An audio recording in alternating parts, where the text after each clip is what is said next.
What is up, guys? Rekus here with a new video, and today we are on the Amazon servers again, and another video on the free-to-play series. Just wanted to let you guys know how far I progressed, what we can do, and what the current state of the account is. Basically, last time we built the 6-star Garuda. I have 3 level 100 heroes. We have the barrier.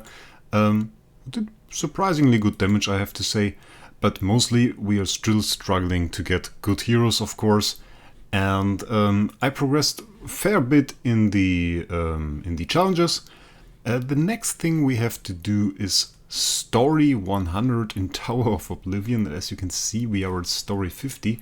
So I thought this would be something we could do really quickly. I hope quickly.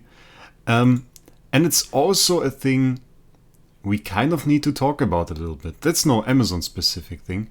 You have to do those challenges every time. But one thing I really noticed doing all this stuff, it's kind of become a little bit obnoxious. It's kind of become annoying to play the early game.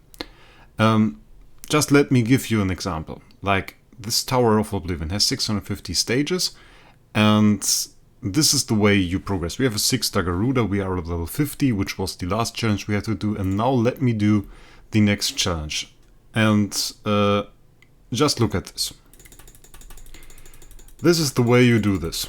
Basically, I have a mouse, as we have on BlueStacks, and I'm just tapping the hell out of it. Not even looking at a single stage, and I'm not even seeing what I'm attacking. I mean, if I were to look at those fights, this would take forever. Probably the sound of the mouse is now rather annoying, but you have to stay through with me. Stick with me, and the sound will be gone soon. I hope soon. I have no idea how many stages we can actually clear, or at which stage we are at. I hope it's somewhere around 100 to 135, maybe even over 135 would be good. But this is one of the less annoying parts of the early game, actually, because there is no waiting timer.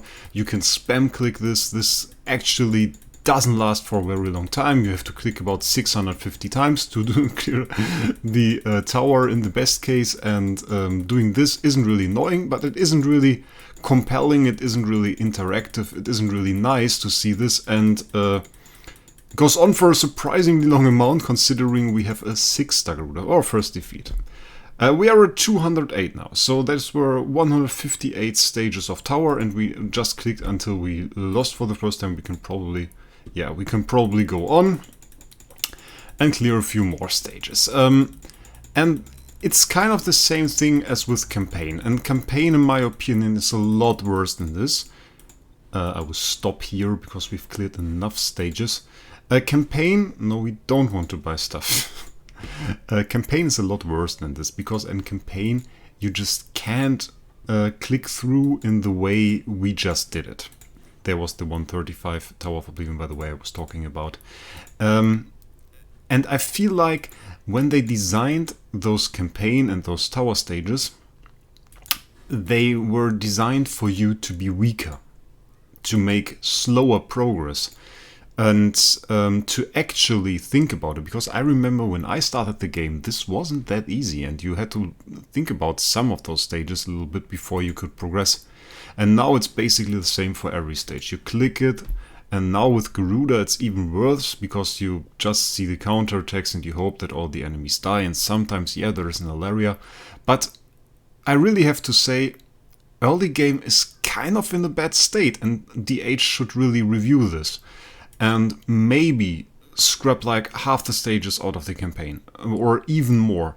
The earlier stages have, earlier campaign, I think they are called stages, have 20 of those stages here, and this is by far too much. It should be like maybe 5 or something, because it just takes so much time to progress there and to get here. I think it's like 20 stages till you reach like 10, and that means like to this point we have already done 224 stages. That is just way too much, and those fights aren't really interesting. You don't have a lot to do, and I don't think it gives you a very much of a sense of progress than it would be if you could had to actually look at the fights and see how you place your heroes or something. This is just stupid. And that's really something that's not Amazon server specific, don't get me wrong on that. It's just such a grind to progress in the early game. Such a grind. And not even a nice one at that. And the age should really change that, in my opinion. I don't think... you can write in the comments, by the way, what you think about this. And what's your opinion on the early game grind, or do you even consider it a grind? And tell me what you think about it. We got some achievements. We will do some profit ops. I need some forest materials. We have 13 profit ops. No, isn't a whole lot, but we can do like a 10 spin and see what we get. Not even a 5-star. That's bad. That's bad, guys. I had hoped we might get a 5-star. We have 3 left. That's a 4-star. And another 4-star. So no 5-star and 13 profit ops. But we got light dark things here, so that's something. And now we can also go back into the Shishi festival. And we have 78 of those rice cakes, I think they are. No, natural silk. Natural silk. So let's put those in, see what we get here. 8 love threads. And our available chances are now at 8. Which gives us another 4 profit ops. So quite nice. We'll go ahead and use them. And let's see what we can get. Also, by the way, as I'm living in Germany, it's so hot here today. I think it's like 38 degrees Celsius out there, and I'm actually dying while recording this video. It's quite insane, guys. It's quite insane. Oh, that's a forest 5-star. That's quite nice. Because the next big thing we actually have to do is, of course, getting this Garuda to 7-star, and for 7-star we will actually need 4 forest 5-stars, and we have 1, 2, 3, and we might actually be able to build the last one. Guys, let's check this. Give me a second. Let's see. We need some 4-stars. How many 4-stars do we need? Let's look at that. Let's look at that, for example. We need 8. 8 in total and 4 3-stars. So let's see if we can do this. Let's see if we can do this, guys. We have 2 3-stars. We need 4. So we gotta summon 2 more. And then I said we need 8 4-stars, and we have 3. So we need to summon another 5. Quick maths here for you. So those are 2, another 2, and then we need 1 more, so that should be enough, and we can summon our 5-stars here as well. And we got another Demon Hunter. Sadly, this one's not going to be a 6-star. We have to build the 5-star now, should be possible, yeah. Quick build function. And do you guys remember, by the way, the time before they introduced the quick build function? That was annoying. I still remember when you needed like specific 4-stars to build a 5-star, where you needed like, I think it were really 4 iron Bambies if you wanted to build an, and I don't think I know, a Christian, I think it was a Christian 5-star. And it was super annoying. Really bad at that time. And I was so happy when they finally decided to change that. And now it's way easier. You have your quick build function, and you can build all your heroes up like this. Or and for the 6 and 7-star, you can even go to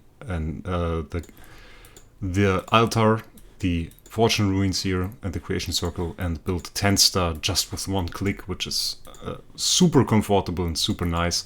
Those are really some quality of life features, and it's kind of a contrast to what I said earlier. Now we're talking about those quality of life features, while just before we were talking about campaign and how there are 200 stages with no effort at all that you have to clear to make any decent progress. So, kind of a difference. I think we can select a hero here, although there is basically no chance we make any progress here. I think we will select double LOEs. Double LOE seems like a good choice. And to be honest, I didn't even know that you could do this. I was told by a friend that you could select 2 times the same hero. I thought it had to be 2 different heroes. The question is, can we reach the 10 cores? That would be huge, even though we don't have any way of using it yet, as we don't have a 5-star. The 10-star, of course, would help as well. But those are this one is at 30 points, and we don't have any profit orbs. And we have the Tavern Quest ones already. 23 5-stars will be quite hard to get. So I'm not quite sure we can get it. Will be quite hard. So the last thing I want to check with you guys, free team up arena. We can now join the free team up arena with our new Garuda, and just let us have a look at how this server puts it. We have a 117 million team here already. Ah, that's the A tier vessel. I think I was told about this. This has to be it, the only A tier on the Amazon servers, and it happens to be a Vesa, which is actually quite a great one, I have to say. And having an A tier Vesa should definitely help the guy here, Darius Moonbow, progress in nearly all PvE scenarios. I wouldn't be surprised if he's like the best PvE player if he has an A tier. So that's rather great, I have to say. And beyond that, some really strong people here, and again a surprising amount of place 1 ace frames again, and in general pretty high frame quality on this server again. So let us actually see if we can find a team. I think for starters we will just apply to all of them. Maybe someone will take us with them. Probably not, those guys all seem very strong. Maybe later in the week I have to make a stronger team. But not really a whole lot of people here. But then again, if I check on my server, server 48 on Android, that aren't really a whole lot more. Maybe have 10 teams or 11 or 12 by this time. And those poor guys are getting farmed 675 points, but hey, they have to attack anybody. So makes sense. Looks like those guys here are really dominating, which also makes sense, of course, considering man has an A tier Ferrokin Vesa. And I'm really eager to see the other leaderboards, to be honest, like Vortex, how far the Vortex is. But this will really take some time. The next thing we will probably see, considering my progression, is the IDA, because that's 13.5 and we are really getting closer to this one. And another thing, the last thing now, I was told, and we will check that, that you can trash those plants here, and actually true, this gives you Stone of Void. And I didn't know that, because this whole system wasn't in place when I started playing. And I was told in a comment, the game is really laggy today, that you could destroy those and actually gain a decent bunch of Stone of Void. And I think this was like 200, 300 Stone of Void already. And then we have another 50. Can we destroy the big ones here as well? Yeah. And the small ones. You don't need plants at the beginning of the game. You kind of need... Oh, yeah, prosperity is getting lower as well. But we don't get any resource building bonuses, so that's kind of irrelevant, really. Yeah, so maybe a nice way to obtain some Stone of Void for some quick upgrades. I mean, like destroying one plant, it's already 2 upgrades here for us. So that's really quite nice and really quite a good tip, and something that you should really keep in mind and try. So with that, guys, I want to end the video. I wish you all a great week, and I will likely do the next update on this free-to-play account as soon as I unlock IDA. So I thought like every 2 days would be good, but I really don't think that anymore. I think the time between those videos could be a little bit higher, as without spending anything the progress is quite slow and I need stuff to show to you guys, otherwise this video won't of course be of any interest. Don't forget to tell me what you think about the early game of Idle Heroes, and with that I wish you a great week.